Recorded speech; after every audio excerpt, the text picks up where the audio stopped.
Alors l'objectif de cette vidéo, c'est de prouver que si un triangle est rectangle, alors le centre de son cercle circonscrit, c'est le milieu de son hypoténuse. C'est-à-dire que ici, on s'est donné un triangle rectangle. L'objectif va être de montrer que le point A appartient au cercle de diamètre BC, c'est-à-dire que la longueur IA, c'est un rayon de ce cercle, c'est-à-dire que IA est égal à la fois à IC et à IB. Alors pour faire cela, on va commencer par construire le symétrique du point A par rapport au point I. Alors le symétrique de A par rapport à I, le voilà. Alors on va tracer les segments pour que ça soit un petit peu plus visible. Donc voilà. Et on va même les coder, ces deux segments. Hop. Donc comme on a fait le symétrique de A par rapport à I, on peut affirmer que I, c'est le milieu de AA', et donc on peut coder le segment AI comme étant de même longueur que le segment IA'. Bien. Alors qu'allons-nous faire maintenant? On s'aperçoit que le quadrilatère là, que je vais dessiner ici, le quadrilatère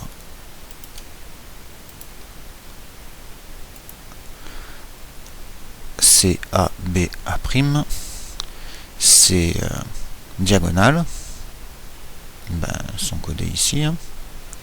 Les diagonales de ce quadrilatère, elles se coupent en leur milieu I. Et là, je crois que on a une propriété qui nous dit que si un quadrilatère a ces diagonales qui se coupent en leur milieu, alors ce quadrilatère est un parallélogramme. Donc je crois qu'on peut tirer de cette propriété que le quadrilatère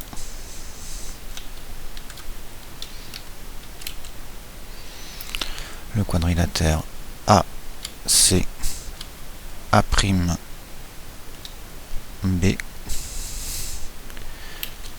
est un parallélogramme.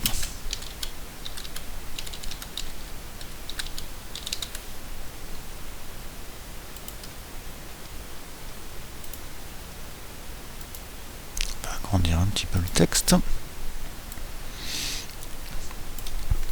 Très bien.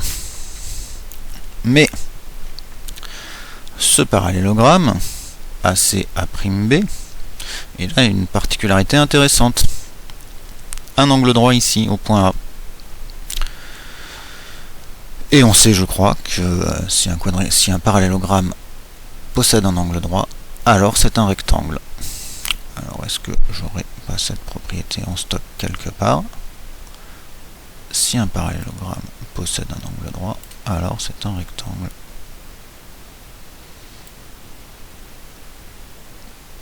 Donc du coup, notre parallélogramme ACA'B', c'est un rectangle.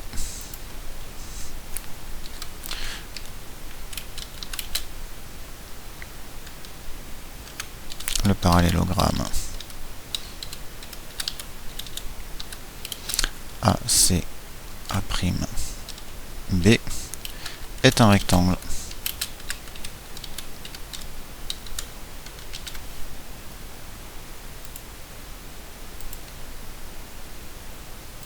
On agrandit un peu le texte pour qu'on y voit quelque chose.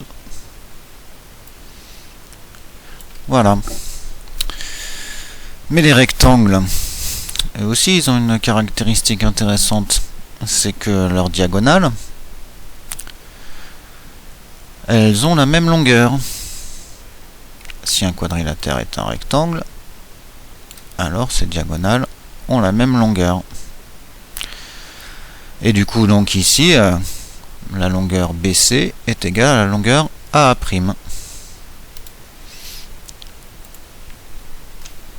Donc BC égal à A'. Et si BC est égal à A', eh bien, je crois qu'on peut en conclure aussi que la moitié de BC, c'est-à-dire IB, est égale à la moitié de A', c'est-à-dire IA.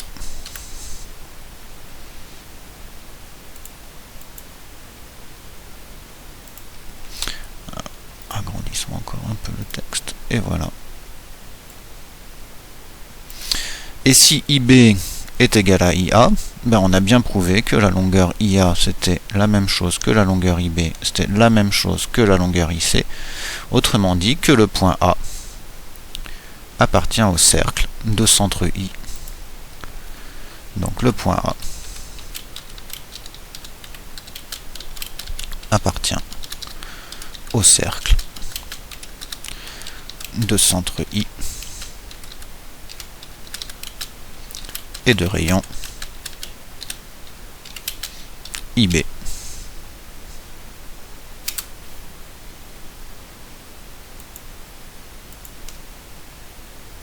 Et ce cercle de centre I et de rayon IB, c'est le cercle circonscrit du triangle ABC. On peut le tracer juste histoire de vérifier, mais l'essentiel de notre travail est fait. Le rayon IB, donc je le fais passer par B, et voilà, il passe bien par A évidemment, puisque nous venons de le prouver. Voilà, c'est terminé pour aujourd'hui.